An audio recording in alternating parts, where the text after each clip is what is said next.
வாழிய செந்தமிழ், வாழ்க நற்றமிழர், வாழிய பாரதமணி திருநாடு. பாரதமணி திருநாடு நேயர்கள் அனைவருக்கும் வணக்கம். நாம் காஞ்சிமா முனிவரின் கனிமொழிகளை பார்த்து கொண்டிருக்கிறோம். அதிலே இன்று 87வது பகுதியாக குழந்தை விளையாட்டு என்ற தலைப்பிலே காஞ்சிமா முனிவர் அருளியுள்ள கனிமொழிகளை பார்ப்போம். அது நம்ம வீடுகளிலே நடக்கிறது தான். அம்மா அப்பாவுக்கு இடையில் சண்டை நடந்ததுன்னா அப்போ குழந்தைகள் ஏதாவது ஒரு சேட்டை பண்ணும். அந்த சேட்டையில் 2 பேரும் தங்கள் கோபத்தை மறந்து சிரித்து விடுவார்கள், இணக்கமாக்கி விடுவார்கள். இது நம் இல்லங்களில் அடிக்கடி காணக்கூடிய விஷயம்.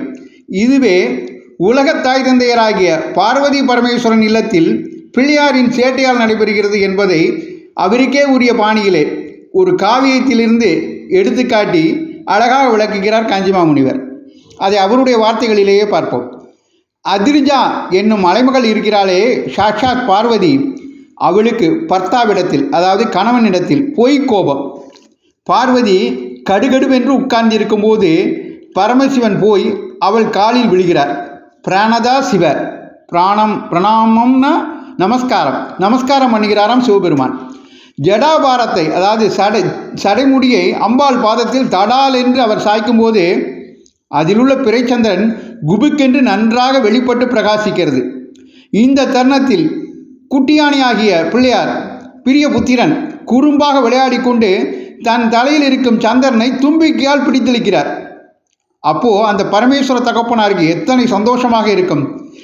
கல்பனையாக நினைத்து பார்த்தாலுமே நமக்கே அந்த காட்சியில் ஆனந்தம் பொங்கி கொண்டு வரும்போது நேராக தாமே அந்த விளையாட்டுக்கு ஆளானவருக்கு, அதுவும் சொந்த பிதாவாகவும் இருப்பவருக்கு அப்படியே பூரித்து கொண்டு தானே சந்தோஷம் ஏற்பட்டிருக்கும். சந்திர மௌலீஸ்வரன் என்று தனக்கு பெரிய பெயர் கொடுத்துள்ள அந்த சிரோபூஷணத்தை, அதாவது நிலவை, சந்திரனை பிள்ளை அபகரிக்க பார்ப்பதே மகுடாபிஷேகம் செய்விக்கிற மாதிரி அவருக்கு பேரானந்தத்தை கொடுத்து விட்டது. பிள்ளை சேஷ்டையில் சந்தோஷத்தில் 2 பேருக்குமே தங்கள் சண்டை சமாச்சாரம் மறந்து போய்விட்டது. குழந்தை விளையாட்டில் தங்கள் விரோதத்தை மறந்து சிரித்து விடுகிறார்கள். இருவரும் சந்தோஷப்பட்டு கொண்டு வாய் நிரம்ப சிரிக்கிறார்கள், இருதயம் நிரம்ப சிரிக்கிறார்கள். ஹிருதய சமிதாப்யாம் என்பது ஹிருதயபூர்வமாக சிரிக்கிற பார்வதி பரமேஸ்வரர்களை குறிப்பிடுவது. வாய் சிரிப்பது மட்டுமில்லை, இவன் போலியாய் கோபித்து கொண்டிருப்பதும், அவர் போலியாய் இவளுக்கு அடிமை மாதிரி நமஸ்காரம் பண்ணுவதும், போலி இல்லாமல் போலி சிரிப்பாய் இல்லாமல் வாய் சிரிப்பாய் மட்டுமில்லாமல் ஹிருதயமே மலர்ந்து அந்த மலர்ச்சியில் வாயாலும் சிரிப்பவர்களாக அவர்கள் ஆகிவிடுகிறார்கள்.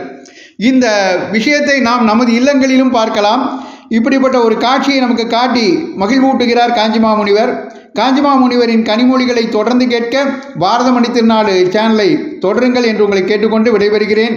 நன்றி, வணக்கம், ஜெய்ஹிந்த்.